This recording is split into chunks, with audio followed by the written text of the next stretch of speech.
Hello, and welcome to the channel 5 o'clock news. I'm your host, Ron Burgundy. The top story today is Bad Pigs invasion. 1961, an unsuccessful invasion of Cuba by Cuban exiles, supported by the U.S. government on April 17, 1961. An armed force of about 1,500 Cuban exiles landed in the Baja de Cochinos, Bay of Pigs basically, on the south coast of Cuba. Trained since May 1960 in Guatemala by members of Central Intelligence Agency or CIA, with the approval of Eisenhower administration and supplied with arms by U.S. government, the rebels intended to foment an insurrection in Cuba and overthrow the communist regime by Fidel Castro. The Cuban army easily defeated the rebels, and by April 20, most were either killed or captured. The invasion provoked anti-U.S. demonstrations in Latin America and Europe, and further embittered U.S.-Cuban relations. Poorly planned and executed, the invasion subjected President Kennedy to severe criticism at home.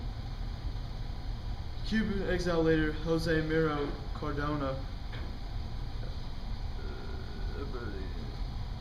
hoped and needed to support much later it was revealed that the CIA task force planning invasion indicated invasion goals unachievable, which U.S. military involvement is unclear whether Kennedy or CIA Chief Allen Dulles knew of the assessment. In December 1962, Castro released 1,113 captured rebels in exchange for $53 million in food and medicine raised by private donations in the U.S.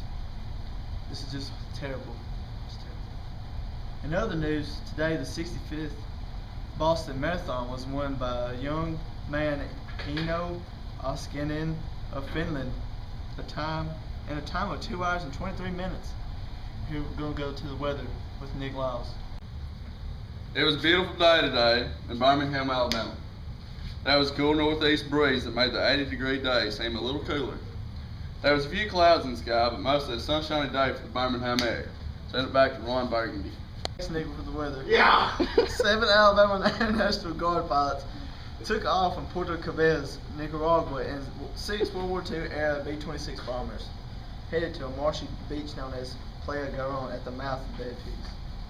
The pilots, members of the 117th National Guard Tactical Reconnaissance Wing based on Birmingham, were committed to provide air support to come to some 1,500 Cuban exiles who were fighting, with backing from the U.S. government to overthrow Cuban Prime Minister Fidel Castro and the newly formed communist regime in their homeland.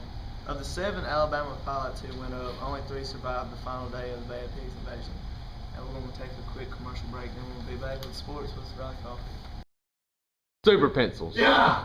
Pencils that never run out of lead. You can write for days, weeks, months, even years with just one pencil. It's incredible. Scientists have been working on this since the 1920s and finally made the groundbreaking discovery to make the lead stronger and last longer.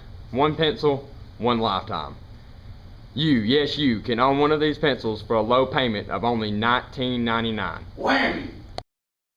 Now we're back with sports with Riley Coffee. Thank you, Ron. Today in sports, the visiting Washington Nationals defeated the home Chicago White Sox 7-2, with Marty Gustavo being the winning pitcher for the Nationals, and the losing pitcher being Billy Pierce. Yeah!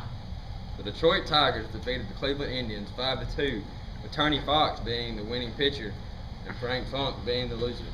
The Chicago Cubs had a tough loss today to the Pittsburgh Pirates 1-4, with Brady Anderson leading the Pirates to the victory with his pitching. Yeah! The Cincinnati Reds got the W today over the San Francisco Giants 4-2, with Ken Hunt pulling the Reds through with his excellent pitching. Yeah! Back to Ron with the final story for the night. Yeah!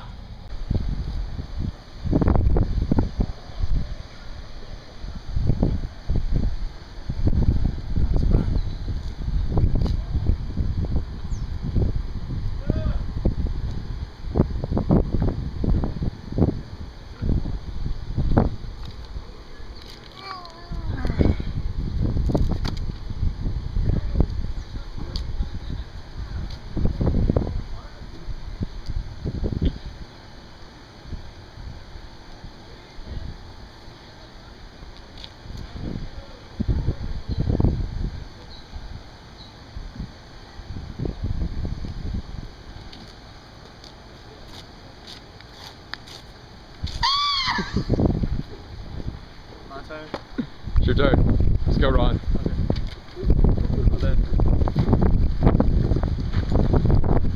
Well, the final story today is a feel-good story.